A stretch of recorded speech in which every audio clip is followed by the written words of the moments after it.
Okay, we're going to start off with an exercise. When I say go, I want you to turn to the person next to you, and I want you to share with them your annual salary. Okay, go.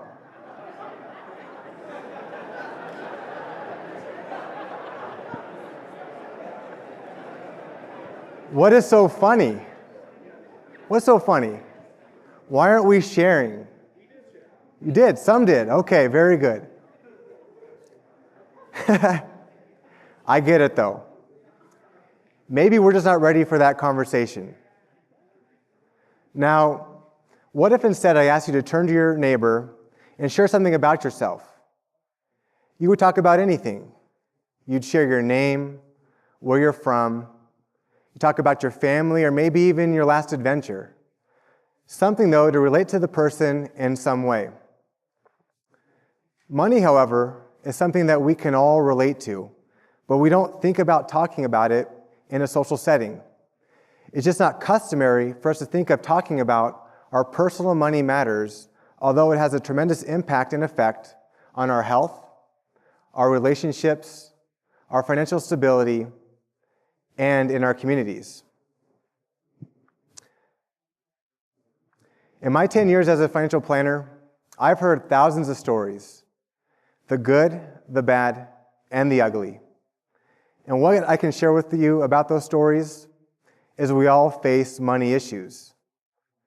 But instead of keeping our money issues a secret, I believe that we can all benefit if we were to openly share our experiences and our stories in a way that would lead to all of us living better, balanced lives so that we can truly focus our time and energy into the things that we truly care and value in life. The question we must not answer is, why don't we talk about money? The question we must answer today is, why don't we talk about money in the 21st century? Money is important, and it's important to talk about. Think about it. How would you live and function today if you didn't have money in your life? How would you provide for your family? Where would you sleep? And how would you feed yourself? How would you even get around? Let's face it, we've all bought into the concept that money is a social contract, and it is necessary for us to function in society today. Yet, the topic is still taboo, and we're still very weird about talking about money, as you experienced earlier in my talk. As a matter of fact, a 2015 study by Ally Bank revealed that over 70% of Americans still find talking about money in a social setting rude and inappropriate. But what I would argue is that today, more than ever, we need to open up the conversation, because a lack of communication and a lack of understanding about money leads to stress, anxiety, and unwanted outcomes. So what we need to do, though, is open up the conversation in a productive manner, and that can lead to peace, prosperity, and freedom for all of us individually and collectively. So why is it that we find it so hard to talk about money? Well, first off, we may feel embarrassed or ashamed about our financial status. We may feel as if we don't make enough and we are inadequate. We begin to start associating our self-worth with our net worth. And we judge other people by their money as well. For those people that do make a lot of money, they may be also unwilling or embarrassed to share their information or stories or experiences because they don't want to be judged by their money either. Another issue that we face today is that we just don't know how to communicate the language of money. Unfortunately, many of us have not received formal or adequate training on how to actually be intellectual about money and understand it. Let's face it, we don't want to come across as stupid or ignorant. But money is a language in and of itself, just like Spanish. So imagine for a moment if you were only speaking English and you were dropped into the middle of Spain and you had no resources and you didn't know Spanish. How would you get around? How would you be able to function? It'd be pretty difficult at first. Now, not knowing Spanish is nothing to be ashamed or afraid about. Because if you had to get around Spain, you would simply learn the language of Spanish. And it's just like money. If you want to learn the language of money, you have to start understanding it, reading it, and communicating it to become fluent in the language.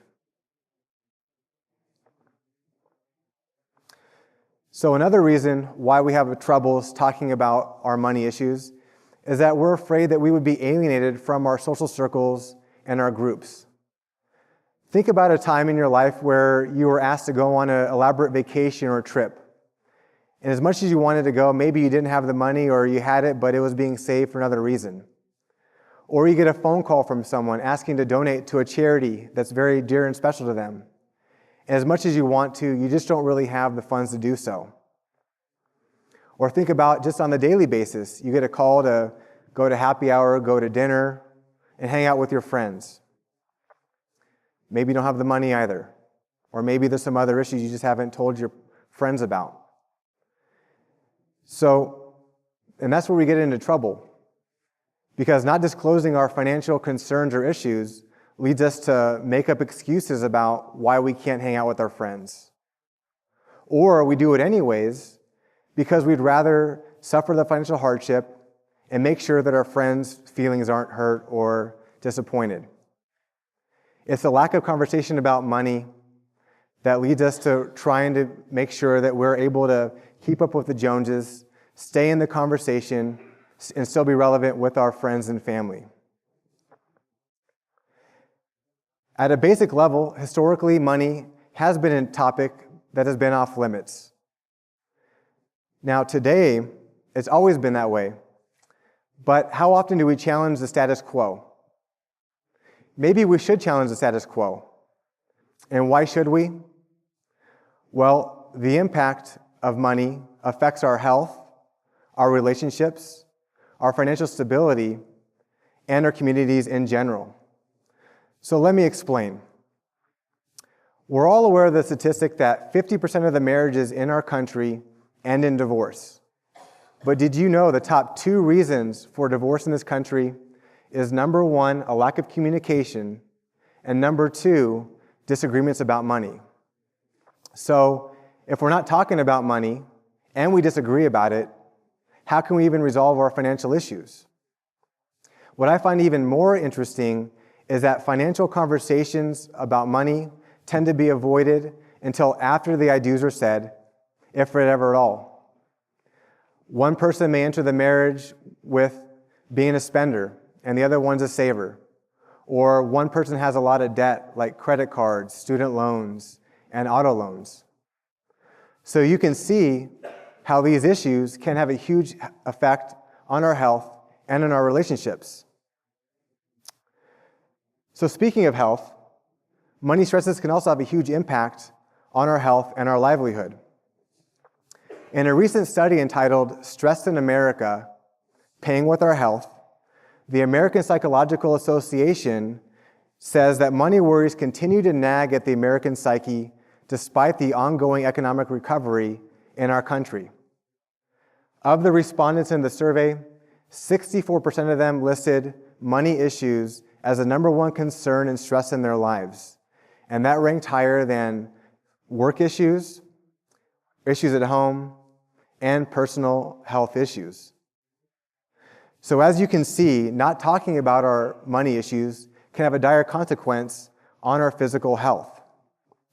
So what are we going to do about it? First off, you want to sit down and write out your values. I say your values because sometimes we have difficulty making sure that the things that we do with our money are truly in line with what it is we truly appreciate and care about. And we tend to get mixed up in the messages when it comes to what our friends say or society says or commercialism tells us to care about. But clearly identifying your values will help you identify the appropriate next actions regarding your money. Next, ask to sit down with your spouse, your partner, or a trusted person like a financial planner and schedule time to have this conversation. Open up the dialogue. Discuss those values you've identified in step number 1, and then get those people involved that are in your life that have a financial stake to talk about it, and have them share their values, their concerns, and their worries. That way you can come together on this and have a common standing ground. Now, just because I'm a financial planner doesn't mean that the money conversation in my marriage is perfect at all. My wife and I have been together for 8 years in total. We have an 18-month-old, and we're both self-employed. So I can tell you that we're always talking about our money conversations. Now, she may hate the B word, budget, but it's something that I feel is important to talk about, because when we do so, we come together and we have the conversation, we leave with better respect and understanding for the other person's point of view. She comes from a different value system than I do about money, so I can learn a lot from her and she can learn a lot from me. But what I can tell you is that it takes a lot of time and patience, energy, and most importantly, communication for us to be successful together. Now, lastly, once you've identified your values and you've spoken to that trusted person in step number 2, there's one final step that is the most important step in this whole process. And that's actually writing out your plan. Every individual and couple is unique in their own way. But you must have a plan in order to accomplish all of your goals. Like I said earlier, 64% of Americans in this country are stressed out about their money, but only 16% of them actually have a written plan. So this written plan is going to become your guide. It's going to allow you to be able to make money decisions with knowledge, with confidence, knowing that you're doing the best thing for you and for your family, and it's in line with your values. Now, there was a time in my life where money was an issue, and it was a stress. And I did feel very alienated from a lot of different people, because I always felt like everyone was doing a lot better than I was. So what did I do? I kept my head down, I stayed focused, and I worked as hard as I could to get out of my issues as fast as possible. My only regret during that period is that I didn't actively seek out someone that I could fully talk to and disclose what was going on in my life. Because had I done so, I would have had the emotional support, and I would have also been able to resolve my issues much quicker. So this evening, I invite everyone here in this room to join me in this conversation today. When are you going to start talking about your money? Thank you.